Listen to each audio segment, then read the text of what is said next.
Hey, what's good, gang? Talk about no video today, boys. We got 49ers versus Arizona Cardinals recap, bro. And the Mexico game. But if audience, if you're a new audience member, you know, press that subscribe button, all that other stuff. Like, comment, house video.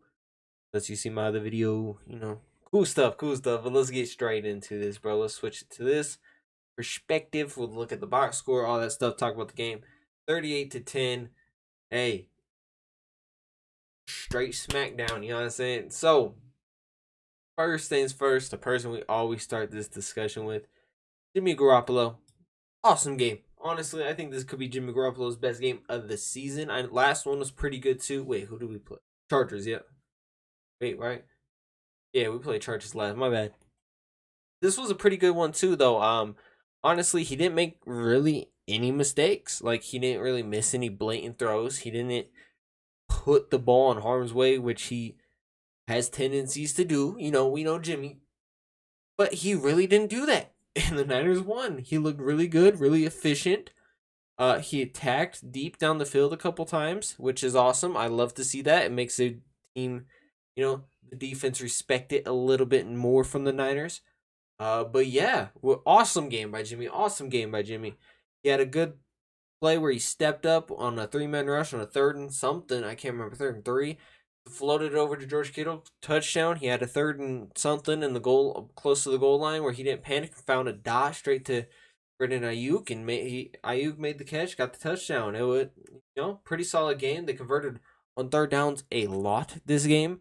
And honestly, we had a good rushing performance. Nothing crazy. Like, it's not like we went for 250 yards and Garoppolo went through 10 passes, only completed 5 of them for a touchdown and pick, but we still won because we ran the ball 700 times. It was a good game by Garoppolo. Like, 29 attempts. Like, yes, that's a little more, but he was 20 completions. He was efficient, getting the ball out quick, finding his receivers, attack downfield, threaten the defense a little bit. And, the receivers did their things. Yards after catches, most of it. A lot of them were still shorter passes, like, uh, you know, 5 to 15 yards at most, but still, the offense got to cooking.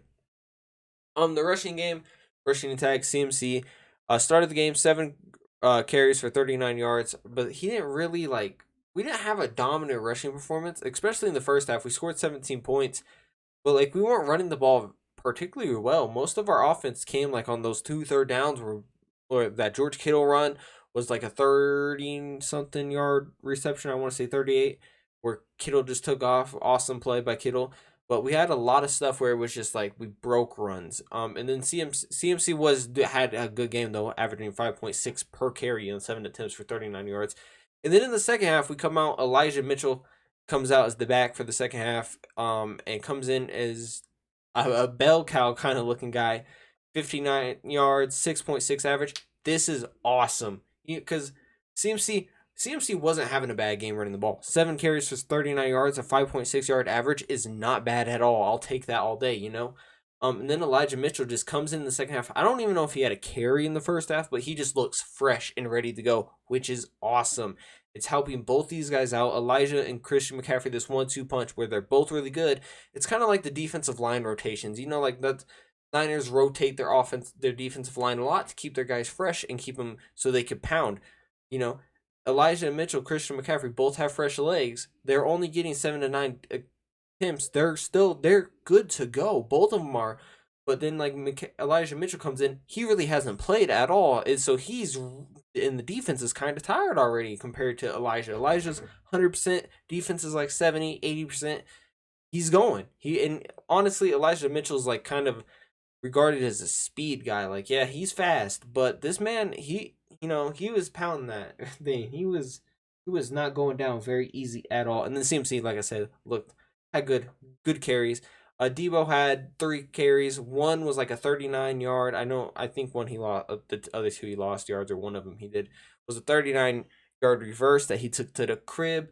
Awesome plays by Debo. Like I said, he was fresh. That's one thing I heard they were talking about with Shanahan. He's got a lot of weapons. So this means other guys are fresh and ready to go whenever the other ones aren't. Like the the O line's getting tired, or Debo Samuel isn't the focal point of the offense no more. He's just a player. He's the explosive part of the offense now. Instead of him running for 3 yards, which honestly he can do, he could take a pounding as like a kind of a running back, but you put him back there and he's on fire now. So awesome. Jordan Mason came in, dope to see him get some time. Brock Purdy did. He messed up a carry, a handoff. I actually don't know if it was him or Jordan Mason, where he looked the wrong way and Jordan Mason went the other direction. I don't know whose fault it was, but Brock Purdy ran and got like 6 yards on it, and then he took the 2 knees to end the game. Garoppolo had a quarterback sneak where he got 3 yards. Honestly, running game, Jimmy Garoppolo, I will give him an A. Run game, it wasn't like dominant and stuff, but it was still like an A grade because it worked whenever we did do it, but we didn't need to do it as much as we usually do, if that makes sense. Receiving, awesome, awesome. Christian McCaffrey, Debo Samuel did most of their work on the underneath game, getting the ball kind of quick from Jimmy, and this allowing them to make the first guy miss and get yards. That's really all it came down to, and it was awesome. George Kittle, too, he's a monster. 3rd and 3. Jimmy steps up and like floats it over to him. Kittle makes a guy miss, gets the touchdown. I was so excited. Then another one, Jimmy Garoppolo play action. George Kittle's wide open, goes down the sideline and just breaks a tackle, and somehow they don't tackle him, and he gets a touchdown. It was awesome. Yeah, Debo worked underneath. Brandon Ayuk, 2 good catches in the red zone, basically on the same route, basically. Where it's like a quick slant behind and like you got somebody running to distract the defense, and he comes in behind. Jimmy Garoppolo just hit him 2 times. First time he went up in there, caught it, made a good catch, and then the second time he caught it, broke a tackle, and got in there for the end zone touchdown. Juwan Jennings did Juwan Jennings things. Sometimes Juwan Jennings randomly goes off for like 70, 80 yards, or he has stats like this with 0-0, but he blocked. He blocked his ass off. Ray McLeod was out there. I think they took one kind of shot to him, nothing crazy, like a 20 yards down the field. Danny Gray got some playing time, which is awesome. I like to see that. I'm rooting for Danny Gray. I imagine we'll see him in the offense more whenever Trey Lance is in there, because Trey Lance has the big arm to take advantage more of a speed guy next season. But yeah, I want to see Danny Gray get some targets and stuff, because I believe that kid could be really good and open up the offense a lot. This game, it was played in Mexico, like I said. I think the altitude for Mile High in Denver is like 5,000 something feet above sea level. This was like 7,000 is what they were saying, 7,600 if I'm correct, something like that, above sea level. So it wears them down. It wears you down more if you're not you're not used to the air and stuff. I yeah. Let me make sure this is recording, because I actually don't know if it's recording my audio. It is. Let's go. Okay.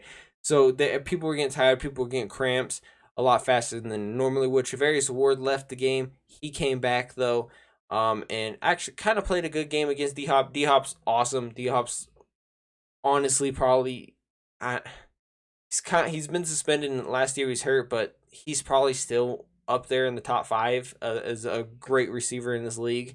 I know at times he was considered the best, and Travarius Ward put up a good effort against him. Like he had a good pass breakup, or it was kind of him and Tashawn Gibson. It was like a cover 2, and they merged, and they not both knocked it out, but it was a good play by him, both of them.